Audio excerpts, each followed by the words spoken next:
आज हमारे पास एक्सरसाइज 9.3 का क्वेश्चन नंबर 3 है, जिसमें लिखा है दर्शाइए कि समांतर चतुर्भुज के दोनों विकर्ण उसे बराबर क्षेत्रफलों वाले चार त्रिभुजों में बांटते हैं। इसका मतलब ये है कि हमारे पास एक ये समांतर चतुर्भुज है, इसका दो विकर्ण, एक डीबी है और एक एसी है।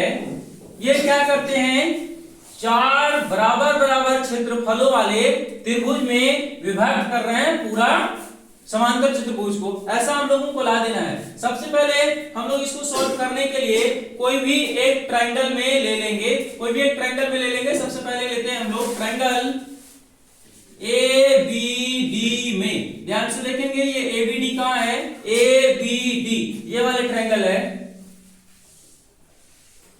इस ट्रायंगल में हम लोग ले लिए, इसमें हम लोग क्या लिखेंगे, इस ट्रायंगल में चूंकि हम लोग समांतर चतुर्भुज का एक गुण होता है, वो क्या होता है, समांतर चतुर्भुज के विकर्ण एक दूसरे को समद्विभाजित करते हैं। इसका मतलब ये है कि ये जो विकर्ण है एक दूसरे को समद्विभाजित कर रहे हैं। मतलब इस त्रिभुज के केस में देखें तो डीओ जो होगा वो ओबी के बराबर होगा, क्योंकि एसी जो है वो डीबी को समद्विभाजित करेगा, तो डीओ बराबर ओबी होगा।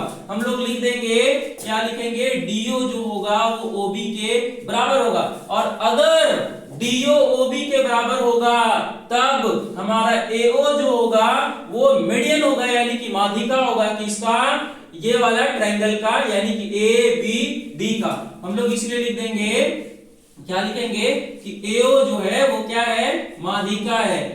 एओ माध्यिका है किसका जी, त्रिभुज ए बी डी का।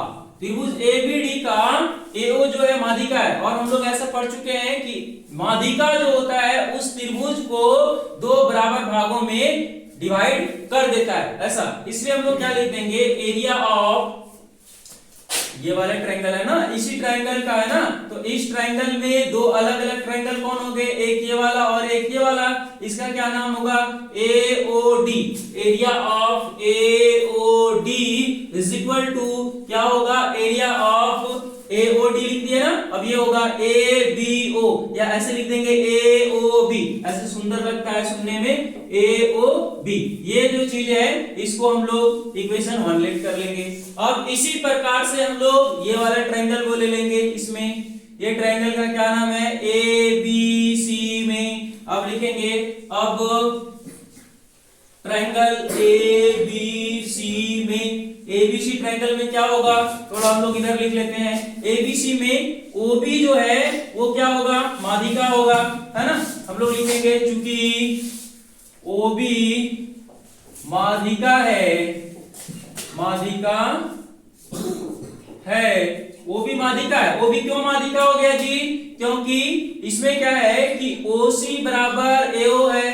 क्यों ऐसा है, क्योंकि ओसी बराबर एओ है, ओसी बराबर एओ है, इसलिए हमारा ओबी माध्यिका है। और जब ओबी माध्यिका होगा तो ये वाला और ये वाला दोनों इक्वल होंगे, क्योंकि इस ट्रायंगल का माध्यिका जब ओबी होगा तो ये ट्रायंगल और ये ट्रायंगल का एरिया दोनों का बराबर होगा। इसलिए हम लोग लिख देंगे area of AOB, area of AOB is equal to area of ये वाला क्या है, बीओसी, एरिया ऑफ बीओसी। ये इक्वेशन हम सेकेंड लेट कर लेंगे।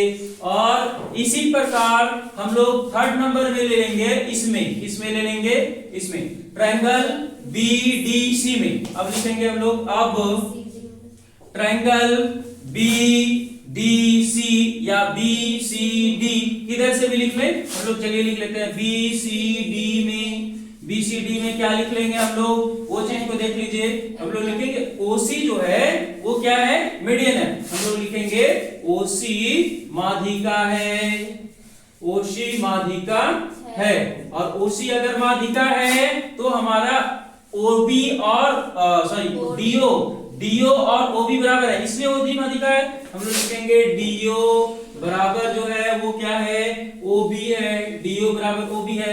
इसलिए OC हमारा माध्यिका है। और अगर OC माध्यिका है तो ये वाले पूरे ट्रायंगल को ये दो बराबर भागों में बांटता है, यानी कि हमारा हो जाएगा area of DOC, area of DOC। ध्यान से देख लेंगे किधर है DOC, DOC ये वाला ट्रायंगल बराबर होगा एरिया ऑफ कौन सा, ये BOC ये वाला होगा, यानी कि एरिया ऑफ BOC। ये इक्वेशन हो गया हमारा थर्ड, ये इक्वेशन हमारा थर्ड हो गया। अब हम लोग देख लेंगे, क्या देख लेंगे कि इतना बराबर इतना हो गया। फर्स्ट इक्वेशन में क्या था, AOD किधर है, AOD ये वाला, और AOB ये वाला, ये दोनों बराबर, दूसरे में ये दोनों बराबर हो गया, और तीसरे में ये दोनों बराबर हो गया, यानी कि सारे आपस में बराबर हो गए। इसका बराबर ये, इसका बराबर ये, इसका बराबर ये, यानी कि सारे आपस में बराबर हो गए। अगर इसका बराबर ये है, इसका बराबर ये है, इसका बराबर ये है, यानी कि इसके बराबर ये भी है, तो हम लोग लिख देंगे इस प्रकार इक्वेशन, यानी कि समीकरण 1, 2 तथा 3 से क्या लिख देंगे, एरिया ऑफ AOD बराबर एरिया ऑफ